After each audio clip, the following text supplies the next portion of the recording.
After releasing the iOS 16.6, Apple has unleashed a wave of optimization and enhancement that take full advantage of the cutting-edge hardware that pack into these devices. We are about to witness an epic battle between the most advanced smartphones on the market. Now it's time to put the iPhone 14 Plus, 14 Pro Max and 13 Pro Max to their paces. We will be conducting a series of real-world tests including app launches, multitasking, gaming and much more. So get ready to witness the ultimate face-off between these three powerhouse iPhones. Before getting into the test, let me introduce our today sponsor. Introducing Wondershare Dr.Fone, the one-stop complete mobile solution. Now we don't need to install bundle of apps for data recovery, bypassing screen locks and for other Android and iOS problem, because the Dr.Fone is offering all these features which is very easy to use and it doesn't require any technical knowledge.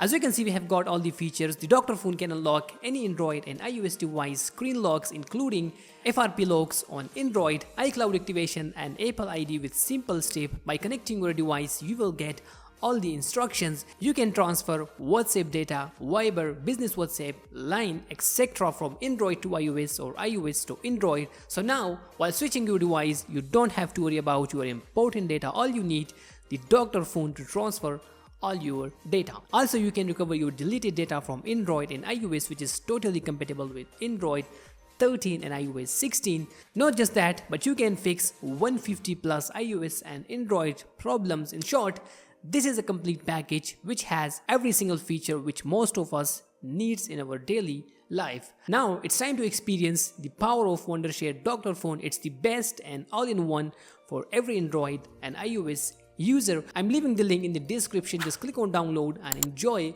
all its feature.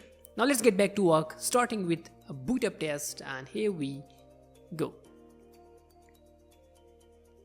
And as this comparison will definitely shows us the real difference between 14 Plus and 13 Pro Max against 14 Pro Max. Well, okay, the 14 Plus has just beat the big brother with a little bit of margin and followed by the 13 Pro Max. Now it should be clear, we are running on the most updated iOS version. It's beta 3, but it almost represents the final version. Everything is closed on the background and we are using the same Wi-Fi connection. Now let's quickly find out the beast between these brothers in 2023.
Well, that's it. We are done with the showdown, and to be very honest, I didn't feel such difference between these brother, but because of updated chip on 14 Pro Max, it did perform slightly better, which should be appreciated. In my opinion, instead of 14 Plus, I think 13 Pro Max would be a better choice because of triple camera setup, good market value, and a bit more stylish in that sense. But anyway, that's just my opinion, and I would love to hear your opinions in the comment section down below. Thanks for watching, and I'll see you in the next one.